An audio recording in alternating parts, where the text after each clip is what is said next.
My name is Jacque Fresco. I'm project director of the Venus Project in Venus, Florida.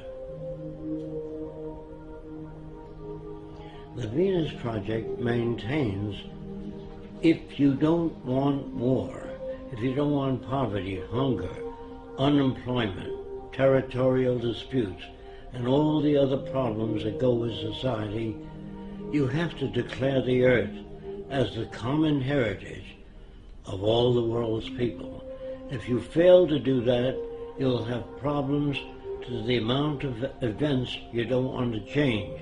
If we don't change, we'll have the same problems over and over again. The Venus Project is an attempt to design a world where poverty, war, prisons, police do not exist, because we deal with the problems themselves, the factors that shape arrogant behavior, aggression, all the things that paralyze our society and prevent it from growing. Politics was good 100 years ago. Today, politicians have no ability to solve any problems because they're not students of behavior, they're not students of agriculture, oceanography.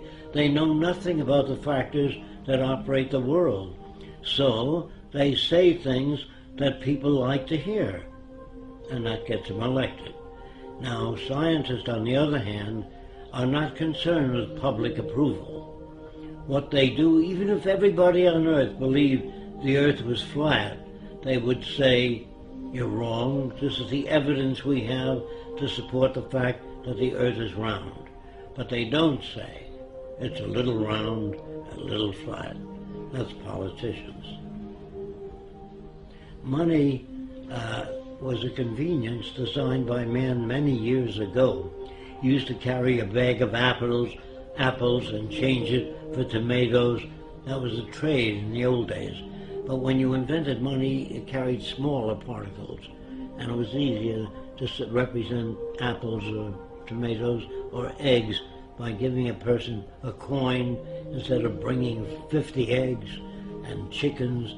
Money represented a value agreed upon to diminish the lugging around of heavy objects. Later, it became the most corrupting medium in the world. It corrupted people. They paid each other off. If you wanted a congressman to act in your behalf, you put up a certain amount of money to help him get elected, and you owe that person a favor. And that's the same with the drug companies, the auto companies, the banks. All systems all over the world that use money are basically corrupt. Religion. In the old days, people could not account for natural events. They really know where all this came from, so they assumed there was a guy that lived up in the sky that made all these things. He made the earth. I think he took 6 days. On the 7th day, he rested. If it took 6 days, it means it was turning while he was making it, because you couldn't have a day. And that must be pretty rough to hear, don't think, while it's turning. And then he made a man and a woman and put them in a beautiful garden. Then he made a snake which walked upright and said, do terrible things. And the people eat of the fruit of knowledge. And they ate the fruit and he kicked them out. First he made the snake to tempt them. I don't understand this all-loving, all-benevolent being that loves everybody, and then he creates the plague and other diseases when he gets angry. And then if you don't follow the teachings, all the religiosity, you burn in hell. And that sounded to me like a psychopath, not God. But I'm mixed up when they tell me God loves everybody, then he creates a plague where children die. And I say, how come the children die? Because the children shall suffer for the sins of the parents. This is not a just God. It's a man-made God. So when you ask me whether I believe in God, not the concepts of God I've heard. War is a word which was invented when one territorial group of people took away other people's land. They used force and violence, and war was the media for doing that. You shot other people, stole their women and their resources for your own gain. And nations have been at war ever since man invented weapons. And as long as you invent weapons, you can have war. And war is the means of protecting everything you've stolen from others. No nation starts out very big. They start out smaller and take land away from other people. And they don't take it by invitation. They weren't invited to take over the land. They took it by killing, force, and violence.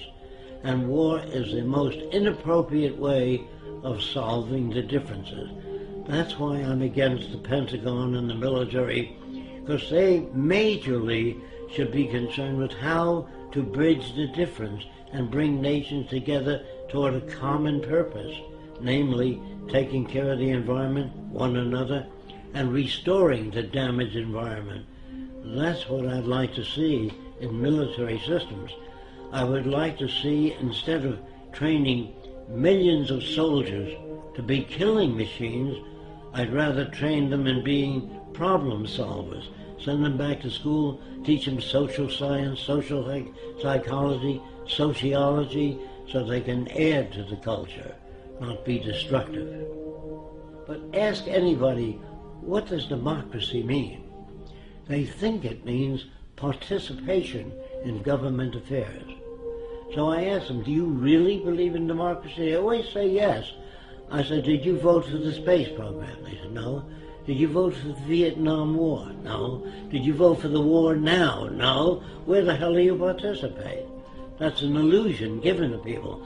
They even pick the people you vote for to make sure they'll keep things as they are, the establishment. So they put them out there for you to vote for them. If we lived in a democracy, there'd be 5,000 political parties, different points of view.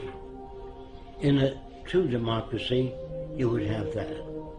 All points of view expressed on television and radio.